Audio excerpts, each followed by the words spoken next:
এখন question number 3 class 10 question number 3 অনুশীলনী 1 এর রিভিশন 1 এর কোয়েশ্চেন নাম্বার 3 শূন্যস্থান পূর্ণ করো।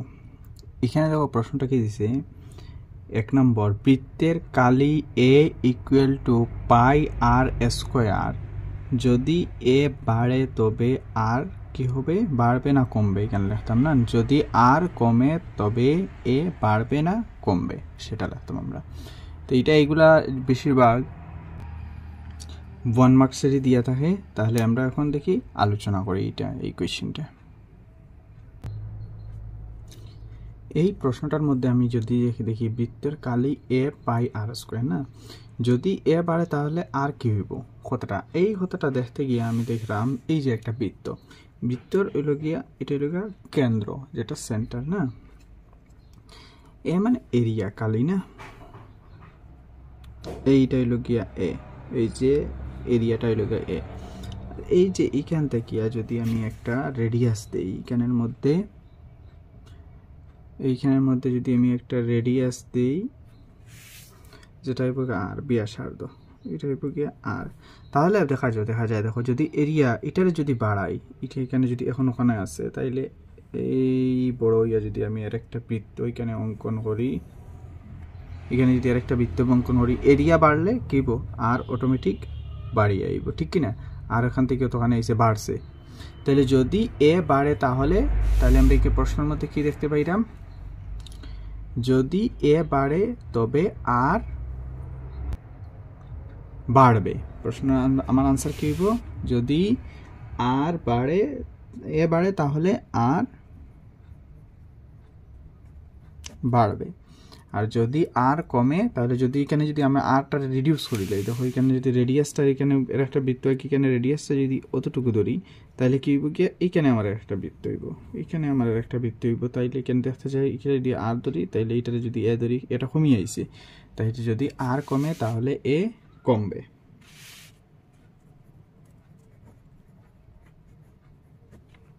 আশা করছি বুঝা গেছে জিনিসটা, এই ছোট কোয়েশ্চেনটা বুঝা গেছে আশা করছি।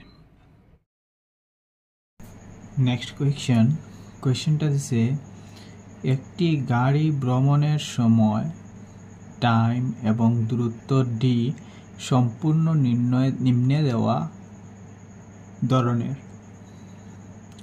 টি দেখো টাইম দিয়া দিছে 1 2 3 4 5 6 এরকম হইয়া বাড়িয়ে গেছে, কি বাড়িয়ে গেছে এখানে আমরা জানি না। হ্যাঁ, ডি দিয়া দিছে, মানে ডি মানে কি, দূরত্ব, ডিস্টেন্স, 4 8 12 16 20, এখানে আর কি আছে, কি 28 আছে, এখানে আর কি আমরা জানি না, তো এইগুলা বাইর করতাম কি। তো এইগুলো দেখো এখানে বর্তমান সিচুয়েশনে যেমন সিকুয়েন্সেস 6 7 8 9 হইব, বুঝা যায় না, 4 8 12 16 20 এরকম 4-এর গুটা দেখা যায়, 4 2 8 3 4 12 4 4 16 4 5 20 4 6 24 4 7 4 এটা 32 4 9 36, 4-এর গুটা বুঝা যায় ইউজ করা হয়েছে। বাট যদি এক্সামিনেশনের মধ্যে যদি একটু কড়াভাবে আয়, অন্য ধরনের ডিজাইনের প্রশ্ন হয়, বড় প্রশ্ন হয়, তাইলে এটা কীরকম সলভ করবো, তখন তো আমরা নামতা গুনতে পারতাম না, তখন কীরকম সলভ করবো তা আমরা দেখবো, ঠিক আছে? সেই জন্য এটার একটা ফর্মুলা আছে, এটা আমরা ব্যবহার করবো। এখানে আছে টি এবং ডি এর,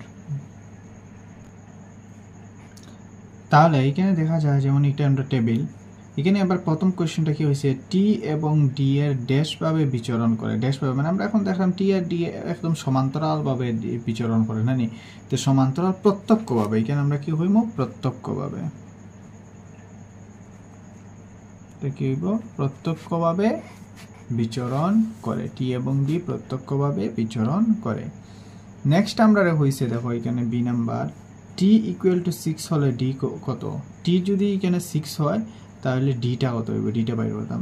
তো আমরা যদি ওখানে এখানে এই অঙ্কটা করতে সময় ফার্স্টের যে নাম্বার থাকে ওটার সাথে সবসময় এটা মাল্টিপ্লাই হয়, ওটা যেভাবে বাড়িয়ে যায় ওই জায়গাটা বাড়িয়ে যায়, তখন কেন দেখো 6 একে 6, আর ওটার সাথে ওটা যদি মাল্টিপ্লাই করি 4 6 24, তো এখানে আমরা ডি কত পাইব, ডি আমি পাইলাম 24।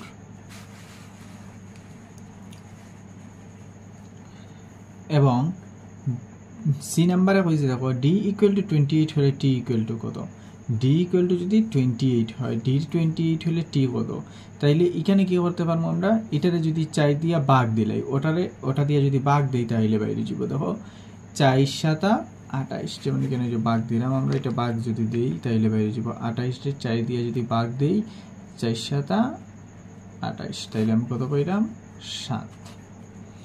নেক্সট আবার আইতে গেলে এখন দেখছি এখানে 7 আছে, এখানে নিশ্চয় কি হইব 8 হইব না, এখানে কি হইব 8 হইব, আর পরে এখানে 9 হইব। আচ্ছা এখানে কেন এই প্রশ্ন কইছে না, এখানে কইছে ডি ইকুয়াল টু 36 হলে টি ইকুয়াল টু কত, ডি কত কইছে ডি 36, তাইলে টি কত, এখানে টির মানটা কত হইব। তো এই টির মানটা আমরা যদি পারি, আমরা আবার যদি এটার সাথে এটার ভাগ করে দেই 4 9 36, 4 9 36, ওটারে 4 দিয়া 36 রে ভাগ করছি, এখানে 4 ডিভাইডেড বাই 36। এখন দেখো নেক্সট প্রশ্ন, কোয়েশ্চন নাম্বার 4, যদি পি সমান্তরাল কিউ, এটার সমান্তরাল হইব, হ্যাঁ, যদি পি সমান্তরাল কিউ এবং পি ইকুয়াল টু 6 হয়, কিউ ইকুয়াল টু 30, এখন পি ইকুয়াল টু 2, তাহলে কিউ এর মান কত। তাহলে আমরা কিউটার মান বাইর করতাম, কিউটার মান 12 20 10 15। তো এটা বাইর করার একটা পদ্ধতি আছে, আর এই কোয়েশ্চেনটা 2025-এ এক্সামিনেশনের মধ্যে আইছে, এইরকম এমসিকিউর মধ্যে এই কোয়েশ্চেনগুলা দেয়া দেয়, সেজন্য এগুলা খুব বেশি ইম্পর্টেন্ট প্রশ্ন।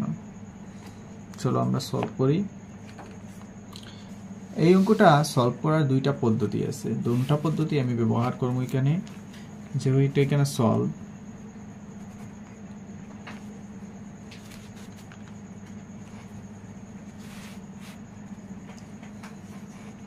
সলভ করতে গিয়ে আমি কি জানি, পি ইকুয়াল টু আছে আমার 6, P equal to 6,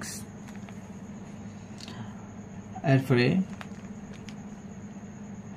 P equal to 2, আর একটা আছে কিউ P1 আর P2, এটা ধরে নিলাম, এটা ধরলাম Q1 আছে 30 আর Q2 আছে বাইর হতাম, এটা না Q2 আমরা বাইর হতে লাগবে নিচে।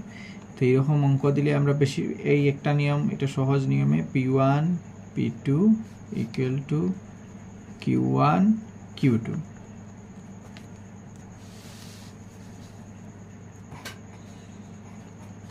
এখন এগুলার মান বইমু, P1 এর মান কত আছে দেখো, P1 ইকুয়াল টু 6, P2 আছে দেখলাম 2, ওই দেখো P2, এই P2 এর মান 2,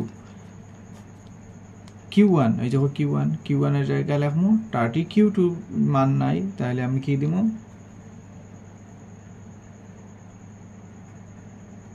Q দিয়ে লিখে দিলাম, ঠিক আছে Q2। এখন যদি ক্রস মাল্টিপ্লাই করিলাই, এগুলারে ক্রস মাল্টিপ্লাই হইলাই তাইলে হয়ে যাবে, কারণ ইকুয়াল টু আছে, ক্রস মাল্টিপ্লাই করতে যান না, 6Q2, 6 কে 6 আর 30 দুগুণা 60, implies Q2 equal to 60 divided by 6, 6 10 60, implies Q2 equal to 10।